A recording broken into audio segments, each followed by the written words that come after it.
दोस्तों, क्या होगा जब अमेरिका की सबसे शातिर चोर की बेटी को एक आदमी किडनैप कर लेगा। आज मैं आपके लिए लाया हूँ स्टोलन नाम की एक सस्पेंस थ्रिलर मूवी। तो बिना किसी देरी के चलिए शुरू करते हैं।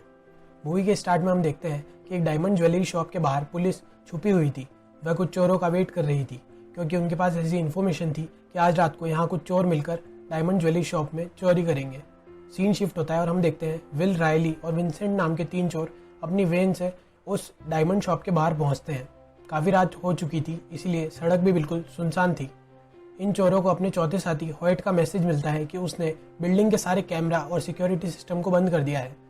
यह तीनों इस बात को सुनकर काफ़ी खुश थे। कार से विंसेंट और विल बाहर निकलते हैं और डायमंड शॉप के पास वाली खिलौनों की दुकान में घुस जाते हैं। उस खिलौनों की दुकान में जाकर ये एक बम धमाका करते हैं जिससे कि पास वाली दीवार उड़ जाती है। दूर छुपी पुलिस ये सब नोटिस कर रही थी।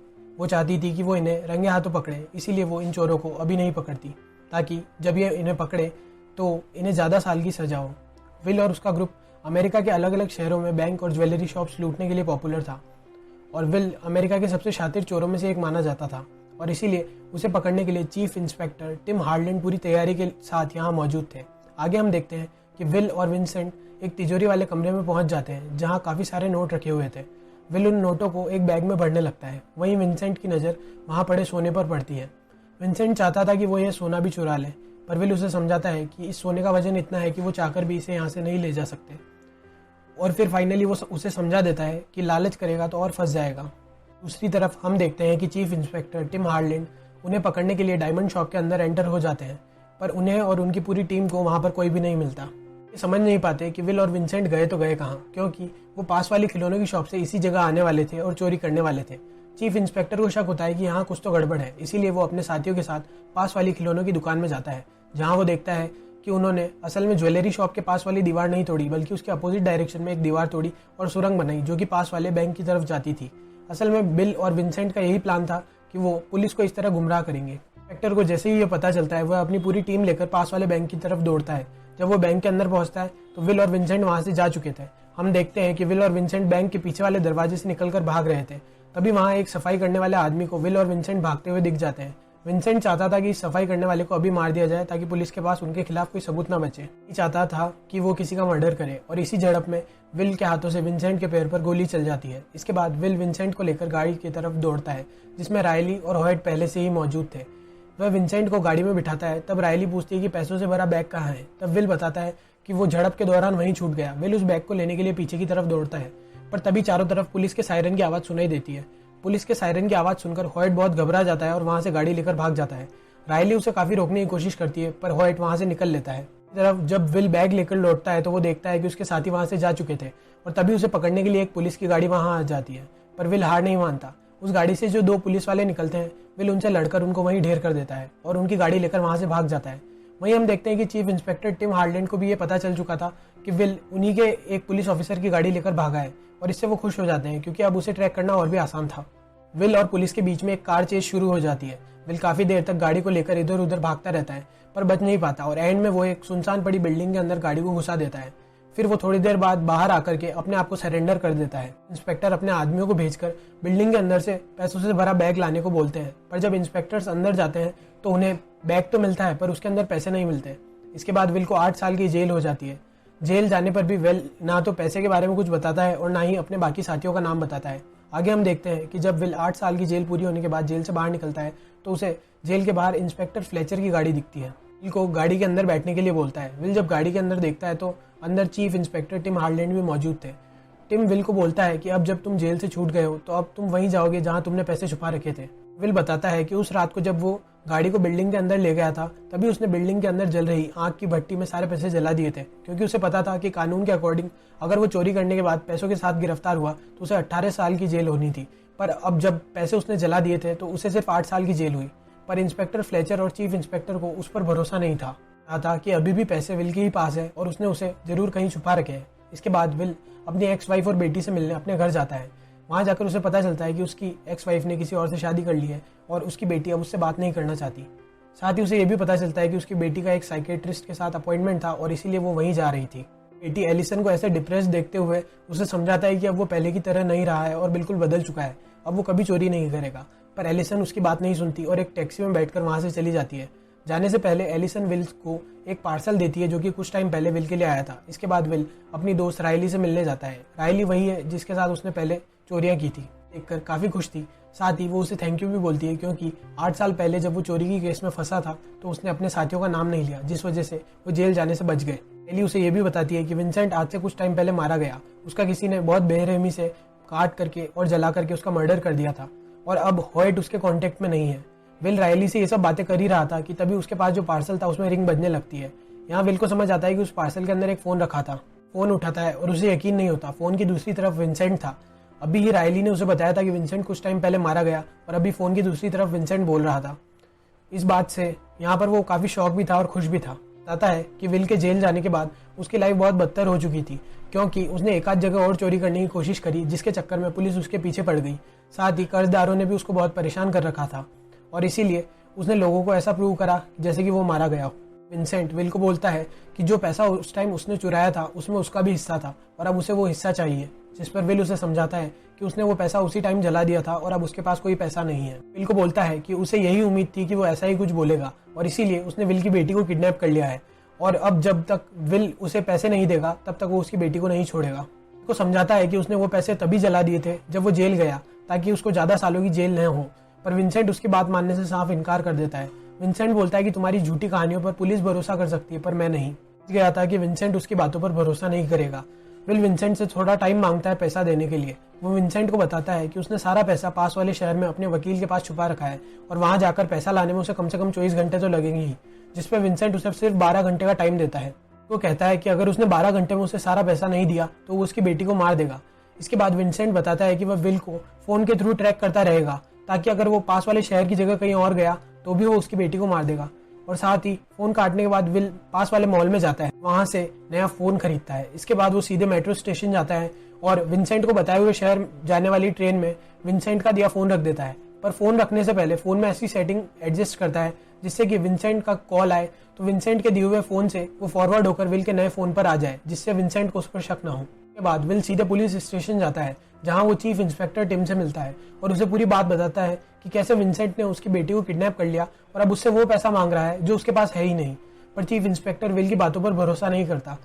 टिम बोलता है कि मुझे ऐसा लगता है कि ये सब तुम ड्रामा इसीलिए कर रहे हो ताकि मुझे यकीन हो जाए कि तुम्हारे पास कोई पैसा नहीं है और तुम विंसेंट को फिरौती की रकम तक नहीं दे पा रहे। और तुम्हारी बेटी किडनैप होने की बात रही वो भी एकदम झूठ है क्योंकि विंसेंट आज से कुछ टाइम पहले मारा गया है और उसका किसी ने मर्डर कर दिया था और हमारे रिकॉर्ड में उसके फिंगरप्रिंट और जली हुई बॉडी भी अवेलेबल है। इसका मतलब यही है कि तुम्हारी कहानी झूठी है। जाता है कि पुलिस भी उसकी कोई मदद नहीं करने वाली, इसीलिए वो वहां से निकल जाता है और जाते जाते 2 इंस्पेक्टर उसको लिफ्ट में बाहर छोड़ने जाते हैं ताकि वो जाते हुए कोई गड़बड़ ना करे। लिफ्ट के अंदर विल उन दोनों इंस्पेक्टर को मार के बेहोश कर देता है और उनसे उनका कार्ड ले लेता है। साथ ही उन्हें हथकड़ी से बांध करके लिफ्ट के सबसे ऊपर वाले फ्लोर पर पहुंचा देता है। आगे हम देखते हैं कि विल उन्हीं में से एक इंस्पेक्टर के कंप्यूटर पर जाकर बैठ जाता है और उसके कार्ड के थ्रू एक्सेस ले लेता है। फिर पुलिस डेटाबेस में चेक करता है कि उसके चौथे साथी हॉयट का एड्रेस क्या है। पुलिस स्टेशन से निकलकर हॉयट के घर की तरफ चल पड़ता है। वहीं विल की इस हरकत के बाद चीफ इंस्पेक्टर पुलिस ऑफिसर्स को बोलते हैं कि विल को अब पकड़ना होगा। चीफ इंस्पेक्टर डेटाबेस में ये भी चेक करते हैं कि आखिर विल ने कंप्यूटर पर क्या देखा। तब उन्हें पता चलता है कि विल अपने साथी हॉयट के घर का एड्रेस देख रहा था। इसके बाद हम देखते हैं कि हॉयट मार्केट से अपना खाना लेकर घर पर पहुंचता है और जैसे ही वो बिल्डिंग में एंटर करता है तो वो देखता है कि उसके सामने गन लिए विल खड़ा था। तो हॉयट को एक घूसा मारता है क्योंकि आज से 8 साल पहले हॉयट ही गाड़ी वहां से लेकर भागा था, जिस वजह से विल पकड़ा गया और उसे 8 साल की जेल हुई। उसके बाद विल हॉयट से पूछता है कि विंसेंट उसकी बेटी को लेकर कहाँ गया, जिस पर हॉयट बोलता है कि विंसेंट तो मारा गया है और उसे इसके बारे में कुछ भी नहीं पता। पर फिर विल के बार बार मारने और धमकाने पर हॉयट सारी सच्चाई उगल देता है कि विंसेंट की लाइफ तुम्हारे जेल जाने के बाद बहुत बदतर हो गई थी और वो इस सब का जिम्मेदार तुम्हें ही मानता था। इसीलिए उसने कब से प्लान बना रखा था कि जैसे ही तुम जेल से निकलोगी वो तुम्हारी बेटी को किडनैप करेगा और फिर तुमसे फिरौती में वो सारा पैसा मांगेगा जो तुमने उस टाइम चुराया था। उसने सिर्फ हॉयट को इतना ही काम दिया था कि वो उसकी बेटी के घर पे वो पार्सल डिलीवर कर दे जिसके अंदर वो फोन रखा हो कि अभी विंसेंट उसकी बेटी को लेकर कहाँ गया, जिस पर हॉयट बताता है कि विंसेंट एक टैक्सी ड्राइवर है और उसका प्लान यही था कि वो तुम्हारी बेटी को गाड़ी की डिक्की में बंद करके पूरे शहर में घूमता रहे ताकि तुम उसे ट्रैक न कर पाओ। था कि विल खिड़की से देखता है कि पुलिस की कुछ गाड़ियां घर के बाहर आ चुकी थी और विल का भागना जरूरी था। जब विल ये सब कर रहा था तभी हॉयट उस पर हमला कर देता है। हॉयट और विल के बीच में फाइट चली रही थी कि पुलिस घर के अंदर आ जाती है और हॉयट को धमाधम गोलियों से भून देती है, पर विल खिड़की से भागने में कामयाब रहता है। विल पड़ोस की बिल्डिंग में कूदकर कुछ पुलिस वालों को चकमा देकर वहां से निकल जाता है। कि विल वहां से भागकर आगे वाली सड़क पर जाता है जहां पर उसकी टक्कर एक टैक्सी से हो जाती है। तभी उसके दिमाग में एक आइडिया आता है और वो टैक्सी वाले को अपनी गन दिखाकर साइड की सीट पर बिठा देता है और खुद टैक्सी चलाने लगता है। उस टैक्सी वाले से पूछता है कि क्या जीपीएस की मदद से इस शहर की किसी भी टैक्सी को ट्रैक किया जा सकता है, जिस पर वो ड्राइवर बताता है कि ये काम वो नहीं कर सकता, पर जो गाड़ियों का ओनर है वो ये चाहे तो कर सकता है, पर इसके लिए भी उन्हें गाड़ी के नंबर और ड्राइवर का नाम पता होना चाहिए। उस ड्राइवर को धमकाता है और कहता है कि तुम इस टैक्सी के ओनर को कॉल लगाओ और उससे पूछो कि क्या वो किसी ऐसे टैक्सी वाले को जानता है जिसकी एक टांग नकली हो और कुछ उंगलियां कटी हुई हो। और गाड़ियों का ओनर बताता है कि जिम मार्क नाम का एक बंदा है जिसकी कुछ उंगलियां कटी हुई है और एक पैर नकली भी है। तब विल उस बंदे की गाड़ी का नंबर और उसकी करंट लोकेशन पूछता है, जिस पर ओनर पूछता है कि आखिर एक टैक्सी ड्राइवर को दूसरे टैक्सी ड्राइवर की इतनी इन्फॉर्मेशन का क्या काम है, जिस पर वो टैक्सी ड्राइवर बहाना बना देता है कि वो उसके पैसे लूट के भाग गया है और इसीलिए उसे उसका पता चाहिए। उसे गाड़ी का नंबर और करंट लोकेशन बता देता है। गाड़ी का नंबर था 5K20 और लोकेशन थी कार्निवल रेड के पास। की तरफ देखते हैं कि विंसेंट कार्निवल वाले रोड से होकर जा रहा था, पर तभी एक पुलिस वाला उसको उसकी गाड़ी साइड पर लगाने को बोलता है, जिस पर विंसेंट डर जाता है, पर उसके पास कोई ऑप्शन नहीं था, इसीलिए वो गाड़ी को साइड पर लगा देता है। इसके बाद पुलिस वाला उसे बताता है कि विंसेंट की गाड़ी की पीछे की लाइट खराब है, इसलिए उसे उसके गाड़ी के पेपर्स दिखाने पड़ेंगे। विंसेंट के पास सारे पेपर्स मौजूद थे, वो अपना लाइसेंस और गाड़ी के पेपर्स बता देता है। पुलिस वाला उसको जाने देता है, पर तभी पुलिस वाले को गाड़ी की डिक्की से कुछ आवाज आती है। असल में डिक्की में बंद एलिसन अंदर से उसे बजा रही थी और वही आवाज इंस्पेक्टर को आई थी। वो विंसेंट को बोलता है कि डिक्की खोल के बताओ। विंसेंट उसे बातों में लगाता है और डिक्की खोलने की एक्टिंग करता है, और तभी विंसेंट अपनी जेब से गन निकालकर इंस्पेक्टर को कई गोलियां मार देता है, जिससे उसकी वही मौत हो जाती है। विंसेंट ने डिक्की को खोल दिया था, जिसका फायदा उठाकर एलिसन वहां से भाग जाती है। भागते भागते वो कार्निवल परेड वाले रोड पर पहुंच जाती है, पर परेड और उसके बीच में एक लोहे की नेट थी जिसे वो पार कर नहीं पाती, और विंसेंट उसे फिर से पकड़ लेता है और इस बार एक हाई डोज बेहोशी का इंजेक्शन दे देता है। वहीं हम देखते हैं कि विल जो होता है वो विंसेंट की लोकेशन पर पहुंच जाता है और कार्निवल वाले रोड पर जितनी भी टैक्सियां खड़ी होती है उनमें विंसेंट को ढूंढने लगता है। गाड़ी पर चढ़कर उसका नंबर चेक करने लगता है कि कहीं उसका नंबर 5K20 तो नहीं, और फाइनली उसे एक गाड़ी मिल भी जाती है जिसका नंबर 5K20 था। विल गाड़ी के अंदर देखता है तो वहां विंसेंट नहीं बल्कि कोई और बंदा था। तब वो उसको गन पॉइंट पर लेकर पूछता है कि आखिर ये गाड़ी किसकी है, जिस पर वो बंदा बताता है गाड़ी तो उसी की है, पर उसे एक आदमी ने पैसे दिए थे ताकि वो गलत नंबर प्लेट लगा के घूमे। फिर गाड़ी की डिक्की चेक करने पर विल को पता चलता है कि विंसेंट ने अपना जीपीएस भी इस गाड़ी के अंदर डाल रखा था ताकि उसे ट्रैक नहीं किया जा सके। कि चीफ इंस्पेक्टर के भेजे हुए लोग यहाँ पर आकर विल को गिरफ्तार कर लेते हैं और गाड़ी में बिठाकर जेल की तरफ चल पड़ते हैं। तभी विल का फोन बजने लगता है। वो बताता है कि कॉल विंसेंट का होगा और अगर उसने फोन नहीं उठाया तो विंसेंट उसकी बेटी को मार देगा, पर उन दोनों पुलिस वालों को इसकी बातों पर बिल्कुल भरोसा नहीं था। उन्हें लग रहा था कि विंसेंट तो मारा गया है और विल यूं ही झूठ बोल रहा है। समझाने पर भी जब वो नहीं मानते तो अब विल के पास कोई ऑप्शन नहीं बचा था, इसीलिए वो पहले तो बड़ी चालाकी से अपनी एक उंगली तोड़ लेता है और अपने हाथ को हथकड़ियों से फ्री कर लेता है। इसके बाद वो उन दोनों इंस्पेक्टर्स पर हमला कर देता है, जिससे गाड़ी पलट जाती है, और इसके बाद उनके होश में आने से पहले ही विल वहां से फोन लेकर रफू चक्कर हो जाता है। विंसेंट का फोन उठाता है। विंसेंट विल के इतनी देर से फोन उठाने पर गुस्सा था। विल की हाफती हुई आवाज को सुनकर वो ये समझ जाता है कि विल ट्रेन में नहीं था, इसीलिए विल से सारी सच्चाई उगलवाता है। उसे एक्सप्लेन करता है कि असल में उसके पास कभी कोई पैसा था ही नहीं।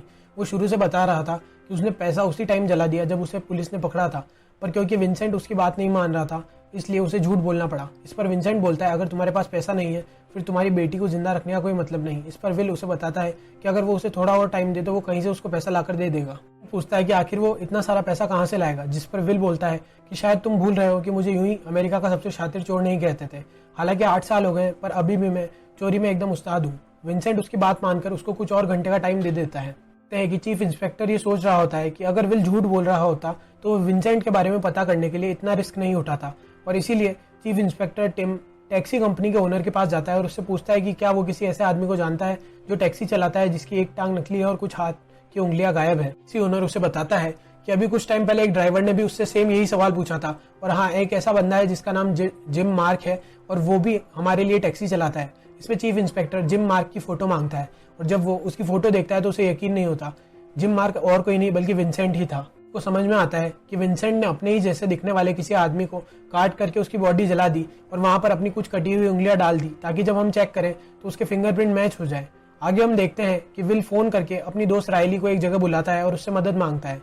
विल रायली को सारी बात बताता है कि कैसे विंसेंट ने उसकी बेटी को मारने की धमकी दी है और पहले मरने का नाटक किया था। करना छोड़ चुकी थी पर वो नहीं चाहती थी कि विल की बेटी मारी जाए, और इसीलिए वो आखिरी बार चोरी करने के लिए रेडी हो जाती है। इसके बाद विल बताता है कि जब वो 8 साल जेल में था तो उसने कुछ एक चोरी करने के प्लान बनाए थे और शायद आज उनमें से ही एक प्लान काम आएगा। एली और विल मिलकर कुछ इक्विपमेंट्स खरीदते हैं और उसी बैंक के पास जाते हैं जहां पर वो आज से 8 साल पहले चोरी करके पकड़े गए थे। वो उस बैंक के नीचे वाली टनल में जाते हैं और सीवरेज सिस्टम की थ्रू वहां पर पहुंच जाते हैं। विल का प्लान बहुत सिंपल था। जिस बैंक में से पहले उन्होंने पैसा चुराया था, इस बार वो वहां से सोना चुराने वाला था। कि सोने का वजन बहुत ज्यादा है, इतना ज्यादा कि वो उसे वहां से उठाकर नहीं ले जा सकता। साथ ही उसे ये भी पता था कि बैंक के अंदर दिन दहाड़े चोरी करना भी पॉसिबल नहीं है। इसीलिए विल प्लान बनाता है कि वो बैंक के नीचे वाले सीवरेज सिस्टम के थ्रू वॉल्ट के नीचे जाएगा और ठीक उसी जगह पर जहां पर सोना है वहां सुरंग बनाएगा और फिर सोने को हीट करके पिघला देगा। पर दिक्कत ये थी कि सोना जिस रूम में लगा था वहां पर काफी सारे सेंसर्स लगे थे और जैसे ही टेम्परेचर बढ़ता है वो सेंसर बजने लगते हैं और सिक्योरिटी अलार्म चालू हो जाता है। पहले तो विल और रायली वहां पहुंचते हैं और इसके बाद वेल्डिंग रोड की मदद से वॉल्ट के नीचे की मोटी दीवार को तोड़ देते हैं। विल सोने को लगातार हीट करता है जिससे वो सोना पिघलने लगता है और नीचे सीवरेज सिस्टम के पानी में गिरने लगता है, जहां वो ठंडा होकर फिर से जम जाता है। और वहीं रायली उस जमे हुए सोने को इकट्ठा करके एक बैग में भर रही थी। थोड़े टाइम बाद टेम्परेचर काफी ज्यादा बढ़ गया था जिससे कि अलार्म शुरू हो गया। इसके बाद रायली और विल सोना इकट्ठा करके वहां से निकल जाते हैं। देखते हैं कि जैसे ही ये फायर अलार्म चालू होता है तो बैंक वाले फायर डिपार्टमेंट और पुलिस डिपार्टमेंट को रिपोर्ट करते हैं। सबको लग रहा था कि वॉल्ट के अंदर जरूर शॉर्ट सर्किट हुआ होगा जिससे कि आग लगी होगी और टेम्परेचर बढ़ा होगा। पर जब ये न्यूज चीफ इंस्पेक्टर को मिलती है तो वो समझ जाता है कि जरूर यहाँ पर विल ने चोरी करी होगी। चीफ इंस्पेक्टर को पता था कि विंसेंट जिंदा है और उसने अगर विल की बेटी को किडनैप किया है तो विल को पैसे तो देने ही पड़ेंगे और उसके पास क्योंकि 8 साल पुराने पैसे नहीं है तो वो इसीलिए नई जगह चोरी करके उसको सोना देना चाह रहा होगा। देखते हैं कि चीफ इंस्पेक्टर अपनी पूरी पुलिस फोर्स के साथ शहर के चप्पे चप्पे में लगा होता है कि उसे रायली और विल कहीं मिल जाए और फाइनली उन्हें रायली और विल एक गाड़ी में कहीं दिख भी जाते हैं। इंस्पेक्टर पुलिस फोर्स को ऑर्डर देता है कि उन्हें अभी नहीं पकड़ना बल्कि तब पकड़ना जब उन्हें ऐसा लगे कि वो बच के निकल चुके हैं। चीफ इंस्पेक्टर को समझाता है कि ऐसी हीरोगिरी उन्हें भारी पड़ सकती है, पर चीफ इंस्पेक्टर समझाता है कि हम हर समय उन पर नजर गड़ाए हुए हैं, ऐसे में उन्हें भागने का मौका ही नहीं मिलेगा। हम देखते हैं कि रायली और विल अपनी गाड़ी को लेकर एक बोट में बैठ जाते हैं और पास वाले शहर में कार को लेकर उतर जाते हैं। तभी चीफ इंस्पेक्टर अपने आदमियों को बोलता है कि अब उन्हें जाकर पकड़ लो। के ऑर्डर मिलते ही कई सारी पुलिस की गाड़ियां रायली की जीप को घेर लेती है, पर जब पुलिस गाड़ी के अंदर देखती है तो उन्हें यकीन नहीं होता। रायली के बगल में असल में विल नहीं बल्कि एक पुतला बैठा था। रायली बताती है कि पुतला उसने इसलिए खरीदा ताकि वो इसे अपने बार में लगा सके। प्लान ये था कि वो रायली, विल और सोने को एक साथ पकड़ेंगे, पर उन्हें खाली यहाँ रायली और एक पुतला मिला, इसलिए अब रायली के खिलाफ कोई सबूत न होने के कारण उसे जाने देते हैं कि विल चोरी करने के टाइम पर ही दूसरी गाड़ी लेकर वहां से निकल गया था। विल विंसेंट को कॉल करता है और उससे पूछता है कि उसने सोना चुरा लिया है, अब बस वो लोकेशन बताए जहां वो सोना देने आए। विल को सारा सोना लेकर अम्यूजमेंट पार्क आने की बोलता है क्योंकि आज वो पार्क पूरा खाली पड़ा था, क्योंकि आज कार्निवल परेड चल रही थी। कि चीफ इंस्पेक्टर एक बार फिर विल से चकमा खा चुका था। तभी उसके दिमाग में एक चीज आती है कि अगर विल ने सोना चुरा लिया है तो वो जरूर इसे विंसेंट को देने जाएगा, बस उसे अब ये पता करना था कि विंसेंट आखिर उसे कहाँ बुलाएगा। तब वो विंसेंट की गाड़ी के जीपीएस रिकॉर्ड्स निकलवाता है। इसमें उसे पता चलता है कि पिछले एक हफ्ते में विंसेंट ने कई बार अपनी गाड़ी को लेकर अम्यूजमेंट पार्क की तरफ गया है, तो हो सकता है कि आज वो विल को भी वहीं बुलाए। कार्निवल की वजह से पार्क एकदम सुनसान रहेगा और उसके लिए विल के साथ डील करना आसान रहेगा। सीन शिफ्ट होता है और हम देखते हैं कि लेकर अम्यूजमेंट पार्क पहुंच जाता है। वहां विंसेंट पहले से ही मौजूद था। विल सोने का बैग खींच करके विंसेंट के सामने रख देता है और उससे बोलता है कि अब वो उसकी बेटी को छोड़ दे, पर यहाँ विंसेंट का प्लान कुछ और ही था। विंसेंट अपनी लाइफ की सारी बुरी चीजों को जिम्मेदारी विल पर थोप देता है और उसके बाद अपने हाथ से केरोसिन की एक बोतल को गाड़ी के ऊपर ढोल देता है और इसके बाद फायर स्टिक जला देता है। ये देखकर विल समझ गया था कि जरूर उसका प्लान यही है कि वो गाड़ी समेत उसकी बेटी को जिंदा जला देगा और इसीलिए विल उसकी तरफ दौड़ता है, पर विंसेंट अपनी बंदूक से विल को गोली मार देता है। विल इस घायल हालत में भी विंसेंट से लड़ने लगता है और विंसेंट के हाथों से फायर स्टिक छीन लेता है, पर फिर भी उस गाड़ी पर आग लग जाती है कि विल की बेटी एलिसन अभी भी कार की डिक्की में बंद थी और वो मदद के लिए चिल्ला रही थी। विल विंसेंट को धक्का मारता है और गाड़ी को लेकर के पास वाली नदी में कूद जाता है। अब गाड़ी के ऊपर आग तो बुझ गई थी, पर दिक्कत ये थी कि अब डिक्की में पानी भरता जा रहा था और एलिसन उसमें डूब रही थी। डिक्की की चाबी नहीं थी। वो काफी कोशिश करता है पर वो उससे खुलती नहीं है। वहीं हम पीछे देखते हैं कि विंसेंट विल पर हमला करने के लिए आया था। वो एक लोहे की रॉड से विल पर हमला करता है, पर विल उसे डॉज करते हुए उसे रॉड छीन लेता है और फिर उस रॉड की मदद से डिक्की को खोलकर अपनी बेटी को बचा लेता है और फिर विल पर हमला करता है। विल को काफी गुस्सा आ जाता है और वो उस लोहे के डंडे को विंसेंट की छाती के आर पार कर देता है और इसके बाद विंसेंट की लाश को गाड़ी की डिक्की में डालकर छोड़ देता है। धीरे धीरे नदी के अंदर डूब जाती है। विल को गोली लगी थी जिस वजह से उसका काफी खून बह गया था और वो काफी घायल हालत में था, पर तभी इंस्पेक्टर और चीफ इंस्पेक्टर वहां पहुंच जाते हैं। में विल और उसकी बेटी को बिठाकर हॉस्पिटल ले जाते हैं।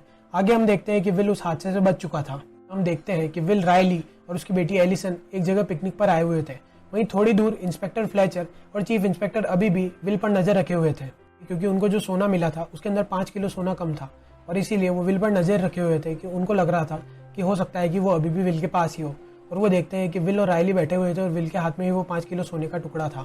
उसे ही सुन रहा होता है कि रायली विल को समझा रही होती है कि उसे ये सोने का टुकड़ा फेंक देना चाहिए, वरना वो फिर से जेल जा सकता है। रायली की बात मानकर उस 5 किलो के सोने के टुकड़े को दूर फेंक देता है।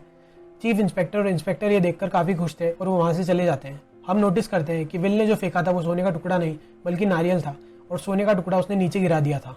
निकोलस केज की ये मूवी खत्म होती है। आई होप आपको ये वीडियो पसंद आई होगी और एक्सप्लेनेशन अच्छी लगी होगी। अगर अच्छी लगी है तो वीडियो को प्लीज़ लाइक करें, चैनल को सब्सक्राइब करें, क्योंकि मैं ऐसी ही थ्रिलिंग और सस्पेंस से भरी हुई मूवी की एक्सप्लेनेशंस लाता रहता हूँ। नेक्स्ट वीडियो तक के लिए साइनिंग ऑफ।